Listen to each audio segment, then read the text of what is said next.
Hello everyone, Riyanka scan YouTube চ্যানেলে আপনাদের সবাইকে স্বাগত। আজকের ভিডিওতে একটি অ্যালটমেন্টের অর্ডার আপনাদের সঙ্গে শেয়ার করতে চলেছি। আপনাদেরকে দেখাতে চলেছি ডেটা চার্জেসের অ্যালটমেন্টের অর্ডার। অ্যালটমেন্ট হয়ে গেছে ডেটা চার্জেসের, অর্থাৎ ড্রয়াল লিমিট সেট হয়ে গেছে। তো কত মাসের আপনারা ডেটা চার্জেস পেতে চলেছেন আর কবে সেই টাকা পাবেন, অর্থাৎ সেই অ্যামাউন্ট কবে ডিসবার্স হবে, তো সব কিছু নিয়ে আজকে ভিডিওতে থাকছে। তো ভিডিওটি স্কিপ করবেন না, শেষ পর্যন্ত দেখুন। আর এখন আপনারা স্ক্রিনে দেখতেই পাচ্ছেন অর্ডারটি।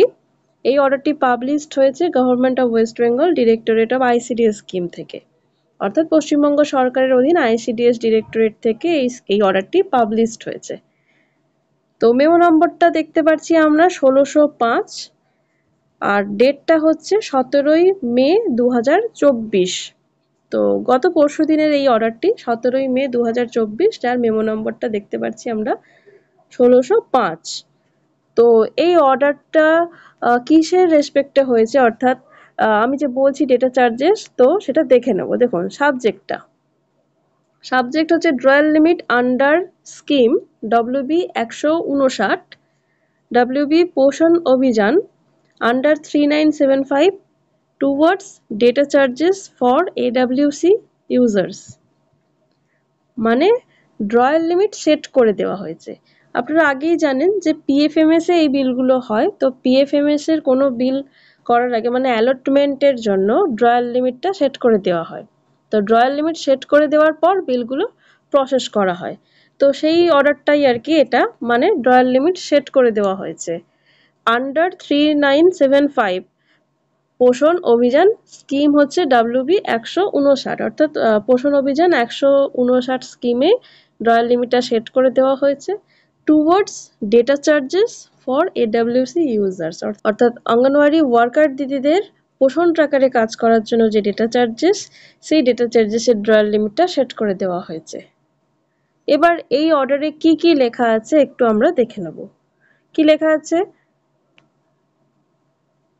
With reference to above, this is to inform you that drawal limit has been set for the DDOs of the respective projects towards payments of data charges of AWC users in the following manner. মানে এই যে আমরা সাবজেক্টটা দেখলাম, সেই সাবজেক্টের রেফারেন্সে inform করা হচ্ছে যে প্রত্যেক প্রজেক্টের DDOর এন্ডে, অর্থাৎ CDPOর এন্ডে ড্রয়াল লিমিটটা সেট করে দেওয়া হয়েছে AWC ইউজার্সদের ডেটা চার্জেসের পেমেন্ট হিসেবে ইন দ্য ফলোয়িং ম্যানার। কিভাবে দেখব আমরা? দেখুন, এখানে সিরিয়াল নাম্বার দেখতে পাচ্ছি 1 2 3 করে লেখা আছে, অর্থাৎ ৩ মাসের ডেটা চার্জেসের অ্যালটমেন্ট এসেছে। কোন কোন মাস? দেখুন পাশে মাসের জায়গায় লেখা আছে জানুয়ারি 2024, ফেব্রুয়ারি 2024 অ্যান্ড মার্চ 2024, অর্থাৎ 2024-এর জানুয়ারি, ফেব্রুয়ারি আর মার্চ, এই ৩ মাসের অ্যালটমেন্ট এসেছে।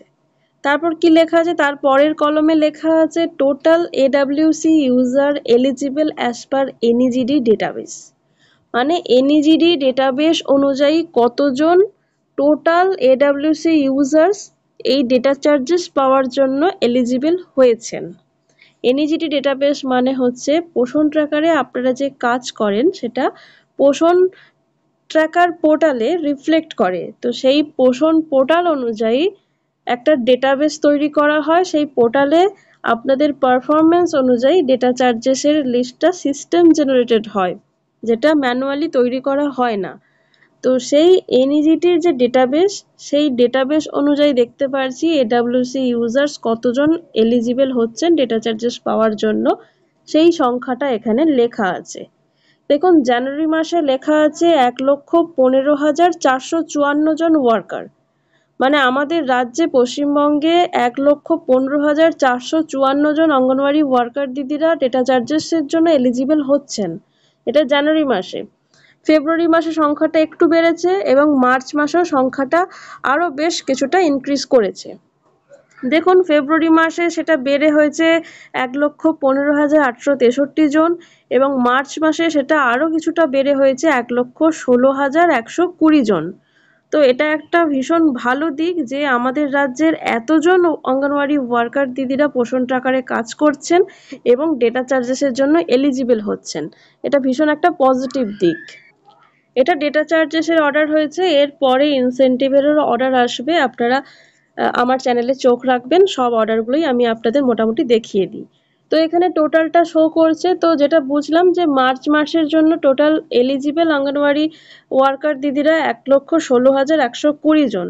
মানে এই যে এত সংখ্যক ওয়ার্কার দিদিরা ডেটা চার্জেস পাচ্ছেন, এটা দেখেও খুব ভালো লাগছে। তো এরপর চলে যাব অ্যামাউন্টে। Amount to be allotted in rupees. আচ্ছা, কত টাকা অ্যামাউন্ট অ্যালট করা হয়েছে সেটা লেখা রয়েছে at ₹166 per AWC user per month. অর্থাৎ প্রতি মাসে প্রত্যেক অঙ্গনওয়াড়ি মানে এডাব্লিউসি ইউজার পিছু 166 টাকা করে অ্যালট করা হয়েছে। তো এখানে যে টোটাল এডাব্লিউসি ইউজারের সংখ্যাটা লেখা আছে তাকে আমরা যদি 166 দিয়ে মাল্টিপ্লাই করি, তো এখানে এই যে অ্যামাউন্টটা সেটা অ্যালোটেড রয়েছে। এবার প্রশ্ন হচ্ছে যে এই অ্যামাউন্টটা যে অ্যালোটেড হয়েছে সেটা কবে ডিসবার্স হবে, অর্থাৎ আপনাদের অ্যাকাউন্টে কবে টাকাটা ঢুকবে, এই প্রশ্নটা। সেটাও এই অর্ডারেই উল্লেখ করা আছে, অর্ডারটা পুরোটাই দেখে নেব। এরপরে লেখা আছে the district wise, month wise, project wise list specifying the এডাব্লিউসিস where their users are eligible for data charges are enclosed herewith। জেলা ভিত্তিক প্রত্যেক মাস ধরে ধরে প্রজেক্ট ধরে ধরে লিস্ট করা হচ্ছে, স্পেসিফাই করে দেওয়া হচ্ছে সেই লিস্টে সেই এডাব্লিউসি গুলো যে এডাব্লিউসির ইউজার্সরা তারা এলিজিবল হয়েছেন ডেটা চার্জেস পাওয়ার জন্য। তো এই প্রসঙ্গে বলি, এডাব্লিউসি এনলিস্টেড থাকে, এডাব্লিউসি ইউজার্স নন। অর্থাৎ কোন অঙ্গনওয়াড়ি কেন্দ্রের রেসপেক্টে পোষণ ট্র্যাকারে কাজ হয়েছে তার লিস্ট থাকে। এরপর দেখে নিতে হয় যে ওই অঙ্গনওয়াড়ি কেন্দ্রের সঙ্গে কোন অঙ্গনওয়াড়ি ওয়ার্কার দিদি ট্যাগড রয়েছেন, সেই দিদির অ্যাকাউন্টে এই অ্যামাউন্টটাকে ডিসবার্স করা হয়। তো এটা হচ্ছে সেন্টার ওয়াইজ ডেটা, মানে ডেটাবেস যেটা তৈরি থাকে বা যেটা আমাদের এন্ডে পাঠানো হয় সেটা সেন্টার ওয়াইজ। এরপর লেখা আছে the district wise, project wise list of drawer limit is also enclosed. অর্থাৎ জেলা ভিত্তিক প্রজেক্ট ধরে ধরে যে ড্রয়ার লিমিট সেট করে দেওয়া হয়েছে সেই লিস্টটাও এর সাথে এনক্লোজড করে দেওয়া হয়েছে।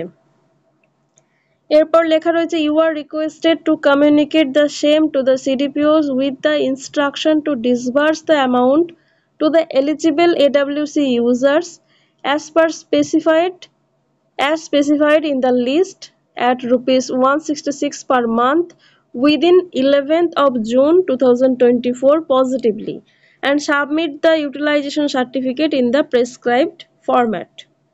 মানে বলা হচ্ছে যে এই অ্যামাউন্টটা অর্থাৎ এডাব্লিউসি ইউজার্স পিছু যে 166 টাকা প্রতি মাস হিসেবে যে অ্যামাউন্টটা, সেই অ্যামাউন্টটা 11ই জুন 2024-এর মধ্যে পজিটিভলি ডিসবার্স করে দেওয়ার জন্য, অর্থাৎ জুন মাসের 11 তারিখের মধ্যে ডিসবার্স করে দেওয়ার জন্য বলা হয়েছে। এবং তার পরবর্তী ক্ষেত্রে যে ইউসি অর্থাৎ ইউটিলাইজেশন সার্টিফিকেটটা দিতে হয় সেটা প্রেসক্রাইবড ফরম্যাটে করে দেওয়ার জন্য বলা হয়েছে।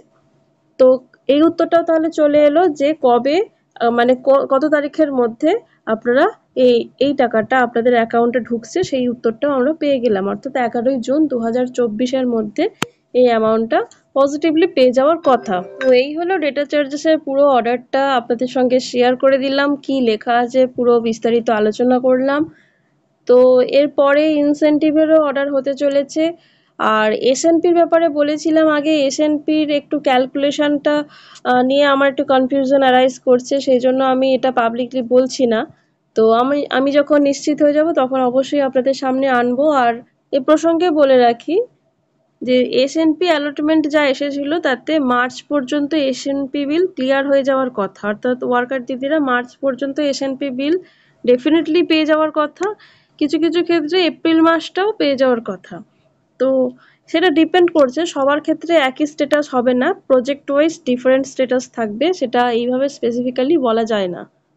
যদি কোনো এই সংক্রান্ত কনফিউশন থাকে এটা আপনার প্রজেক্টে গিয়ে খোঁজ নিতে পারেন, আপনার অফিসে গিয়ে খোঁজ নেবেন।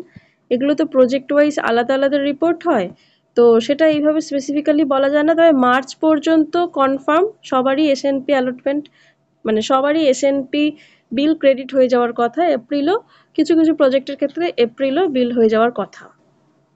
তো আমার এই ভিডিওটি যদি হেল্পফুল মনে হয় তাহলে অবশ্যই লাইক, শেয়ার, কমেন্ট করবেন। দেখা হবে পরের একটি ভিডিওতে। আপনারা সবাই খুব ভালো থাকুন, সুস্থ থাকুন। ধন্যবাদ।